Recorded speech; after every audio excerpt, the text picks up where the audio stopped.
End game encore का official run time सामने आ गया है। इसमें टोटल 4 मिनट्स की एक्स्ट्रा फुटेज होने वाली है, लेकिन इसके अलावा तुम्हें ये बताऊंगा कि इसका ट्रेलर कब आएगा और ये जो 4 मिनट की एक्स्ट्रा फुटेज है इसमें तुम्हें एग्जैक्टली क्या क्या दिखाया जाएगा, how all of this will connect to Avengers Doomsday directly. इसके अलावा डूम्सडे की भी सबसे लेटेस्ट और क्रेजी अपडेट्स और लीक्स तुम्हें बताने वाला हूं। लेकिन आगे बढ़ने से पहले तुमसे एक पर्सनल रिक्वेस्ट की, डूम्सडे आने तक मैंने भी इस चैनल पर 100K सब्सक्राइब टारगेट रखा है, जो कि तुम्हारे एक सब्सक्राइब के बिना पॉसिबल नहीं है boss. If you are new to the channel do subscribe it, क्योंकि अब जो क्रेजी लीक्स आ रही है ना, You don't want to miss that. Okay, so Avengers Endgame Encore का फाइनल ऑफिशियल रन टाइम होगा 3 hours and 5 minutes, यानी original से 4 minutes लॉन्गर। पहले रिपोर्ट्स थी कि इसमें अराउंड 7 minutes की एक्स्ट्रा फुटेज होगी, बट ये अपडेट देते टाइम मैंने तुम्हें बताया भी था कि लोकी वाले और कुछ एक दूसरे सीन्स जो बताए जा रहे हैं कि एनकोर में होंगे, हो सकता है वो एक्चुअल में डूम्सडे में हो। और देखो, एक्स्ट्रा फुटेज का टाइम सच में 7 minutes ना होकर 4 minutes है। ऑल्दो अगर 4 minutes ना होकर 4 seconds की भी एक्स्ट्रा फुटेज होती तब भी मैं इसे देखने जाता। तो अब चलो इस पर बात कर लेते हैं कि ये जो 4 minutes की एक्स्ट्रा फुटेज है इसमें तुम्हें एग्जैक्टली क्या दिखाया जाएगा। ये बताने से पहले एक चीज तुम्हें बता दूं जो सबसे मजेदार बात है, ये जो एक्स्ट्रा फुटेज हमें एंड गेम एनकोर में दिखाई जाएगी, इसकी शूटिंग हुई है एवेंजर्स डूम्सडे के सेट पर। दैट क्लियरली मींस कि ये जो एक्स्ट्रा फुटेज है वो दोनों मूवीज में कॉमन है। इसे एंड गेम एनकोर में तो दिखाया ही जाएगा, लेकिन ये फुटेज या इसका कुछ हिस्सा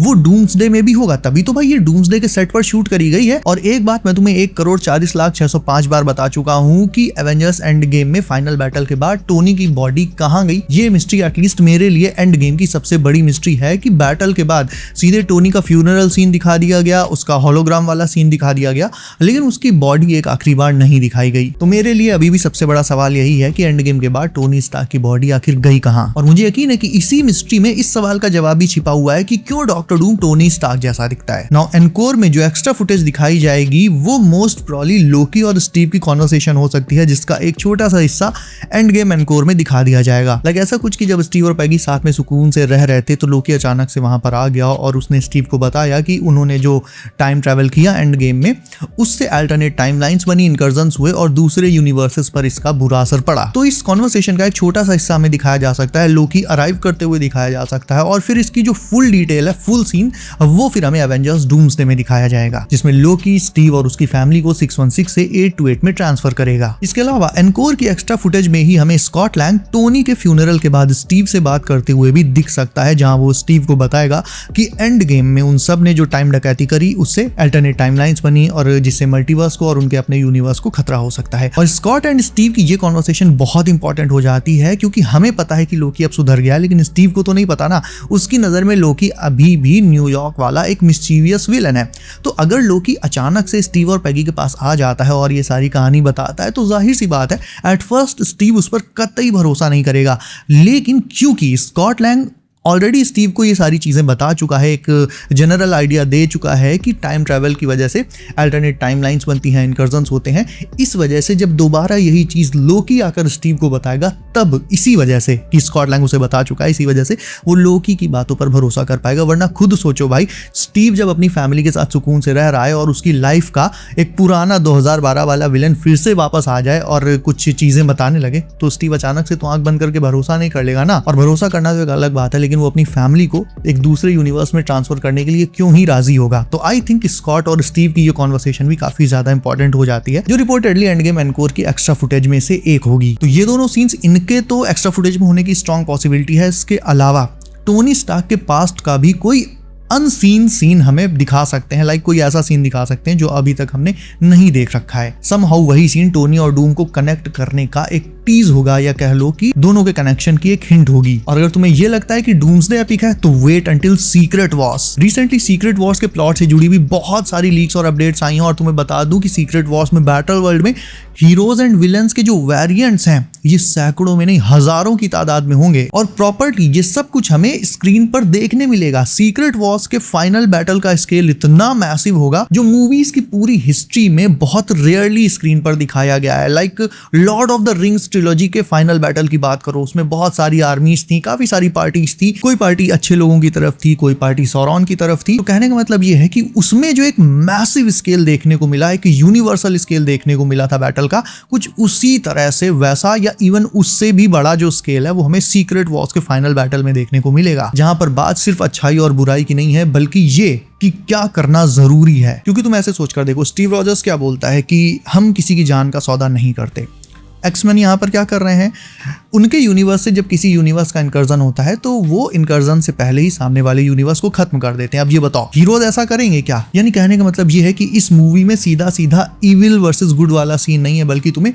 बहुत सी जगह तुम खुद कंफ्यूज हो जाओगे कि हम डूम की साइड को पिक करें या हीरोज को पिक करें। यही चीज भी कहीं ना कहीं ऑलरेडी टीज करी जा चुकी है। आरडीजे ने भी फैंस से कहा है कि वो डॉक्टर डूम को ज्वाइन करें, और ऑब्वियसली मैं तो अभी फिलहाल डूम की साइड हूँ। फिर वो मूवी में देखते हैं कि वो जो कर रहा है वो लॉजिकल है या फिर इविल है, उस हिसाब से बाद में डिसाइड किया जाएगा। तो अगर डूम जो कर रहा है वो जरूरी है, हार्श है लेकिन जरूरी है, तो फिर मैं डूम की साइड, वरना फिर देखते हैं। नाउ सीक्रेट वॉर्स में रिपोर्टेडली जो बैटल वर्ल्ड होगा वो लोकी की पावर्स पर टिका होगा, यानी बैटल वर्ल्ड एक परमानेंट रनिंग कंडीशन में होगा। लोकी की पावर्स उस बैटल वर्ल्ड से डायरेक्टली कनेक्टेड होंगी, और इसीलिए रेजिस्टेंस ग्रुप के हीरोज बैटल वर्ल्ड में लोकी को ढूंढेंगे, क्योंकि सिर्फ वही है जो अपनी उन पावर्स को वापस लेकर डूम के प्लान का दी एंड कर सकता है और यूनिवर्सेस को वापस से रिस्टोर कर सकता है। ऑल्दो बाकी हीरोज की तरह बैटल वर्ल्ड में मौजूद लोकी भी अपनी याददाश्त खो चुका होगा। एंड नाउ आई नो कि अगर तुम मेरी हर एक अपडेट को कवर नहीं करते हो तो तुम्हारे मन में ये सवाल आया होगा ये सुनकर कि मैंने तो बताया था कि डूम लोकी को मारकर उसके सीने से उसका दिल निकाल लेगा, तो फिर बैटल वर्ल्ड में लोकी कहां से आ गया जिंदा होकर?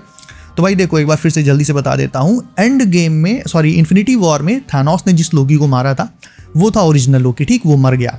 उसके बाद एंड गेम में जब एवेंजर्स ने टाइम ट्रैवल किया, वो पास्ट में गया, तो वहां पर लोकी टेसरैक्ट लेकर भागा। वो उस पॉइंट पर एक वेरिएंट बन गया। उसकी टाइमलाइन टीवीए ने प्रून कर दी और उसे पकड़ दिया, जो आगे जाकर फिर लोकी सीजन 1 और 2 में कंटिन्यू किया।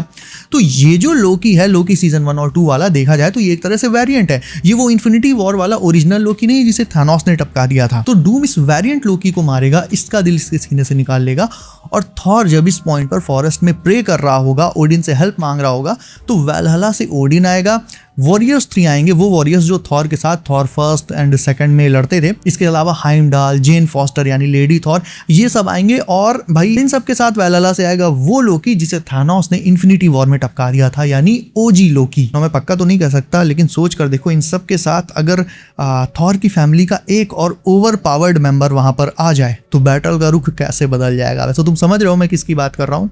समझ रहे हो तो कमेंट करो, और उसका नाम कमेंट करने के साथ ये भी बता देना कि तुम्हें क्या लगता है वो वापस आएगी या नहीं। और तो और भाई, जो थर्ड ट्रेलर आना है डूम्सडे का, उसे लेकर ना मार्वल होल्ड बैक कर रहा है और ना इनसाइडर्स बोल रहे हैं कि सुपर हीरो जॉनरा की हिस्ट्री में अब तक जितने भी टीजर्स और ट्रेलर्स आए हैं, डूम्सडे का जो थर्ड ट्रेलर होगा सबसे ज्यादा एपिक, जॉ ड्रॉपिंग और इनसेन ट्रेलर होगा। इसमें कोई होल्ड बैक नहीं किया जाएगा, और ये ट्रेलर कुछ ऐसा करेगा जो ना इन्फिनिटी वॉर का ट्रेलर कर पाया और ना ही एंड गेम का। नाउ आई थिंक इस थर्ड ट्रेलर में सिविल वॉर के ट्रेलर्स वाली जो स्ट्रैटेजी थी वो एग्जीक्यूट की जा सकती है। याद करो, सिविल वॉर का जब पहला ट्रेलर आया था उसमें स्पाइडरमैन नहीं दिखाया गया था, उसमें केवल कैप्टन अमेरिका और बाकी के जो हीरोज थे वो दिखाए गए थे, ठीक है।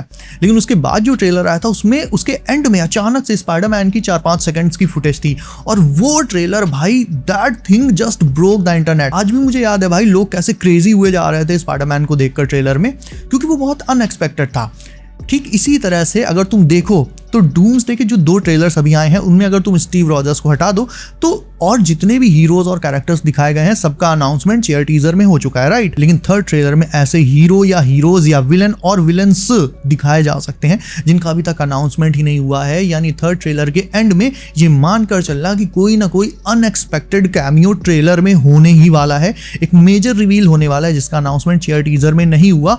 और ये मैं तुम्हें ऑलरेडी बता चुका हूँ कल कि थर्ड ट्रेलर में स्ट्रेंज और मोबियस के आने की मतलब मेजर पॉसिबिलिटीज हैं। इसके अलावा बोला ये भी जा रहा है कि डेडपूल, वुल्वरीन या फिर टोबी के स्पाइडरमैन को भी इस नए ट्रेलर में दिखाया जा सकता है, क्योंकि जिस हिसाब से अभी लीक्स आ रही हैं तो ये तो एकदम कंफर्म मानकर चल रहे हैं लोग कि भाई टोबी का स्पाइडी वर्सेस एक्समैन ये तो हो के ही रहना है। ऐसे में उस बैटल की एक छोटी सी झलक अगर थर्ड ट्रेलर में दिखा दी गई तो भाई बिलियन प्लस व्यूज तो ईजिली हो जाएंगे। केवल यूट्यूब पर ही 100 मिलियन प्लस व्यूज इजिली हो जाएंगे इस ट्रेलर के। और मैं खुद कल से जितनी इनसाइडर्स की बातें सुन रहा हूँ, उनके अपडेट्स देख रहा हूँ, मुझे अब खुद में यकीन हो गया कि थर्ड ट्रेलर बहुत ज्यादा डिफरेंट होने वाला है।